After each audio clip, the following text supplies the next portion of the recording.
Daredevil is now canon.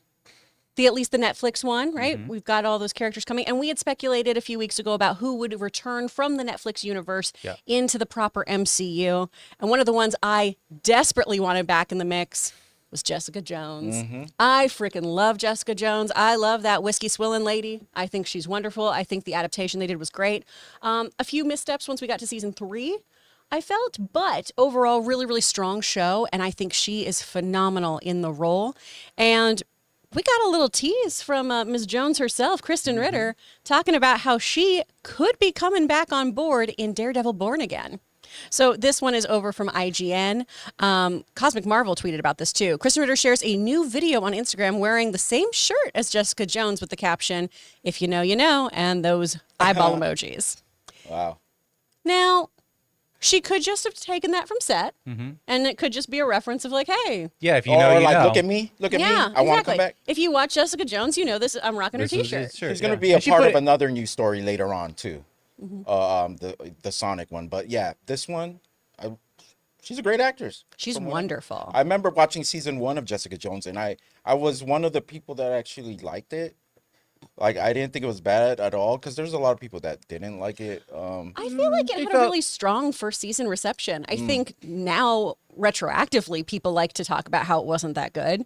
But I remember when it was on, that first season, people were I liked really it. into it and really liked her. My only problem is, and they did it for budget, but it was like, she is supposed to be a superhero, right? I mean, like, she's supposed to have powers, and we don't really ever get to see, like, it was always like she could flip a car or she could just punch a guy really hard, but you never got like a baseline of what her power level actually was. Yeah.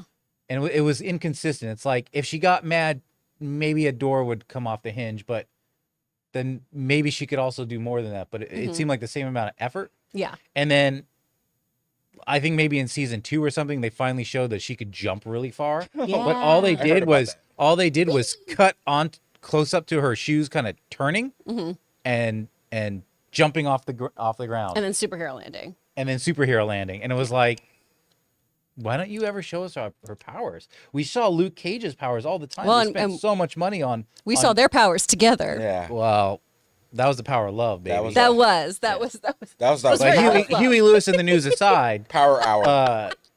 I felt like that was a little inconsistent and frustrating, but it hadn't. But that did not affect the storytelling, her relationship with Purple Man, and all of that. Yeah. I still want him to come back. I know he got his neck snapped, but come on. So if she comes back, how many of the Defenders are coming back so far? We got 2 of them, right? 2, yeah. So we've got Daredevil, and we've got her potentially. right? And then I still don't feel like we're gonna get Finn Jones back in the mix as Iron Fist. Maybe we could. I do, to his credit. I think he had really great chemistry with Mike Coulter.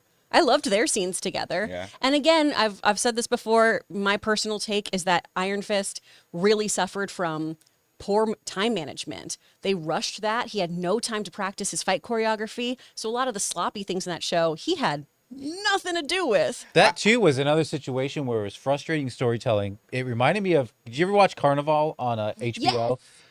Not many people did watch Carnival, but although I enjoyed it to a point, it was like, no, I don't want my powers. No, I don't want my powers. And then you're like, okay, at some point he's going to use his powers and then he'll like make this character arc. And it's like, no, I don't. And like 2 seasons in, I don't want my powers. I'm like, would something happen in this show? You got him, babe. He finally saves somebody. And then even after that, he's like, but I didn't want my powers. I'm like, this is such frustrating storytelling. And my point is with Finn Jones, it's like his Iron Fist would work once in a while. And then even if it did, it charged up and he couldn't use it ever again. Yeah. And it was just frustrating. It was frustrating storytelling. It was the very opposite end of Hulk power, right? Of just, we had so many limitations on Iron Fist that it got to get in the way of how we could move the story forward. Whereas, you know, Hulk, you had to go, ooh, he's too powerful. We got to figure that out. Ooh. Yeah. But I would really like to see her back in the mix. What's your over-under on this? Like, if we're just going like right in the middle, 50%, over-under that Kristen Ritter's back as Jessica Jones. I think I'll go over 50%. If not in the season next, or at least near the end or something. I just think she'll pop in because she is a private investigator. He is a lawyer. Yeah. So they fit in that world. I mean, I don't know that Iron Fist or Luke Cage necessarily fit in that world yet. Sure. And I don't know that they necessarily have to be, but I could see her popping in just to reconfirm with people this is the Netflix coda. Yeah. But here's the funny thing, or just so they had filmed Daredevil Born Again. It was done or close to being done. For the most part. And then they decided not to and so it's like if she comes back for Daredevil Born Again, that they're really redoing this. Yeah. Because I would figure big time, if she yeah. was going to be in it, she would have already been in it. Yeah. Right. And I don't think Foggy or Karen were in it either. Right. So it's just strange that These are now big we're reshoots. kind of seeing how deep these reshoots are. It might not even be considered reshoots anymore. Just a it's- complete rewrite, Yeah. with using some footage, you know. And I think in some cases you could be alarmed by that, but I think this is the turning of the tide. I'm trying to be positive. I think this is the turning of the tide for Marvel, at least. Same. And what they're doing with Captain America 4, I think Feige's back in the pilot seat again.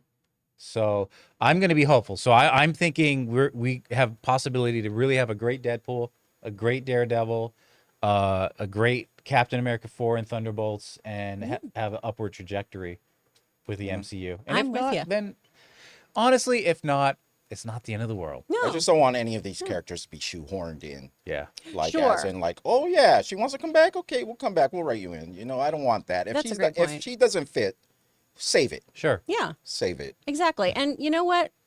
If we don't enjoy what happens here, we can always revisit those Netflix things. We can always revisit the source material.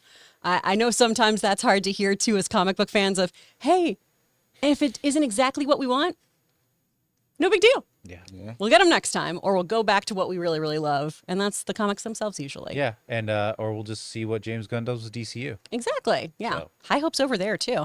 We want to take a second to thank a sponsor of this video, Fume. Quitting cold turkey is great in theory, but you and I both know it's way more difficult than that. And that's why there's a better way to break your bad habits. We're not talking about some fake online promises. We're talking about our sponsor, Fume. And they look at the problem in a different way. Instead of a drastic, uncomfortable change, why not just remove the bad from your habit? Fume is an innovative, award-winning flavor-air device that does just that. See, instead of vapor, Fume uses flavored air. Instead of electronics, Fume is completely natural.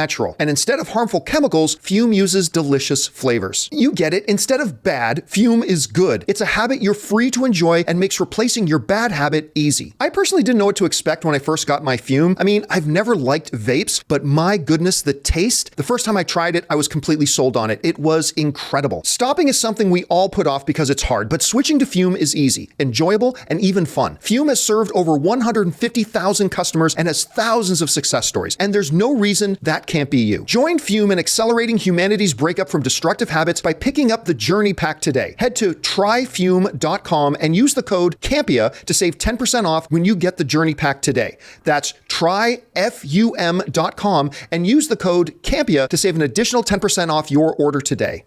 Well, guys, question is for you. Do you think we are going to see the return of Kristen Ritter as Jessica Jones? Or do you think she's just rocking that t-shirt because she wants to rock that t-shirt? Let us know your thoughts in the comments down below. Hey guys, thanks so much for watching this video. Make sure you like the video, leave a comment, and subscribe to our channel. And don't forget, we have a daily podcast called the John Campea Show podcast, available on Apple Podcasts, Spotify, or your favorite podcasting app of choice. Go and subscribe to it today so it'll be there when you need it.